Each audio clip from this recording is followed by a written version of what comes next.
All right, what we have here is a whole chicken, and we're going to spatchcock it today. We've taken it out of its package. We've kind of drained the juices that come in it and rinsed it off. And now we're gonna find the spine, right? This piece right here. Find both sides of it, how it runs all the way down. And you can find it on the tail end here. And we're gonna cut down either side of it, right? One cut up, one cut down to take the backbone out so that we can lay our chicken completely flat, butterflying it, and then have essentially a spatchcock chicken. As you can see, I've kind of started working here on one side of it. We come all the way up to free up one side, and now we're gonna do the exact same thing on the other side. For this, you're gonna want a smoker or a grill of sorts. Today, I'm using a Pit Boss Pro Series 650. As you can see, I got it lit. I'm gonna preset it to about 350. I've got the hopper full of pellets, and the smoke is rolling, getting it up to temp. We'll clean off the grill grates, and we'll get it ready to put the bird on. Okay, now that we've cut out the spine or the backbone, we're going to go back to the sink and kind of remove some of these little organs or inside things that might have, like, you know, come from the chicken that we don't really want.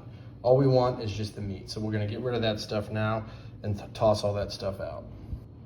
All right, now that we've spatchcocked our chicken, it's time to get our rub station prepared. So I got a little roasting pan here with a little rack that it sits above, and I've got my olive oil for a binder that I'm going to use today. You could use anything. You could use mustard, you could use hot sauce, you could use W sauce, whatever have you.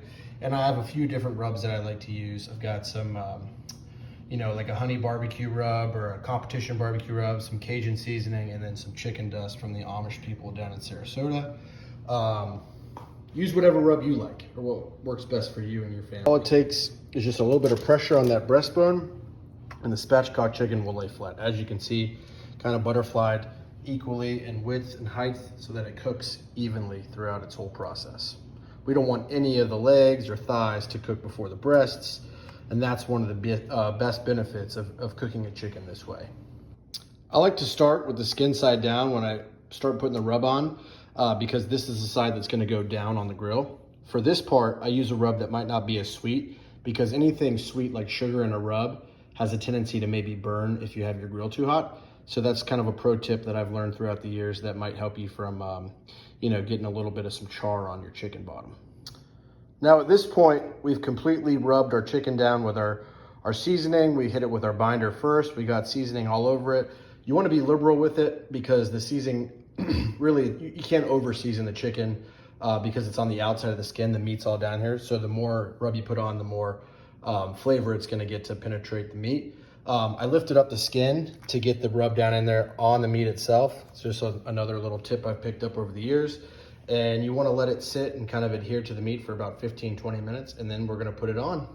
We're gonna run it about 350 today, and then let the bird roll until it gets up to about 161. Chicken is done at 165, but the chicken will continue to cook once we take it off the grill to reach the internal temperature that we want. Now the breast is the thickest part, so that's the part that we're gonna put our meat probe in to make sure that the breast is done. If the breast is done, all the other parts will be done, but they all should finish around the same time. We've got our smoker up to temp. We've got our grill grate closed on the smoker. We've got our bird on. Our temperature probe's in it. It's reading 53 degrees. We want to get that up to 160 because remember, it'll continue cooking to 165. But you can see how that rub kind of adhered to the meat, giving it a beautiful like reddish color. It's gonna look really well when it kind of takes in some of that smoke, and it's gonna be delicious.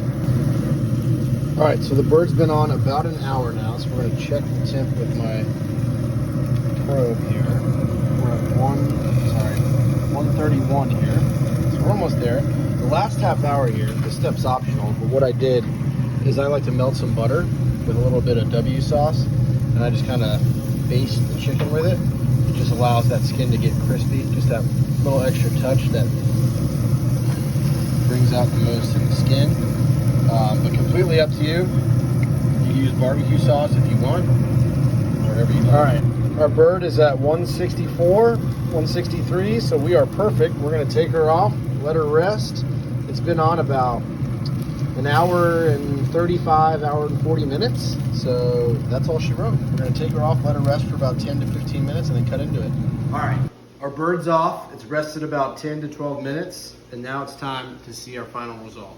So we're gonna transfer her over. I got my little heat protection glove on here so I don't burn myself. Let's cut into one of these. I mean, look how tender that is. Just so juicy. Let's get a cut here. So we got our leg and our thigh. The breasts here. Just, I mean, look at that. All right, now there's only one thing left to do. Try it out, Becky. My assistant. How did we do?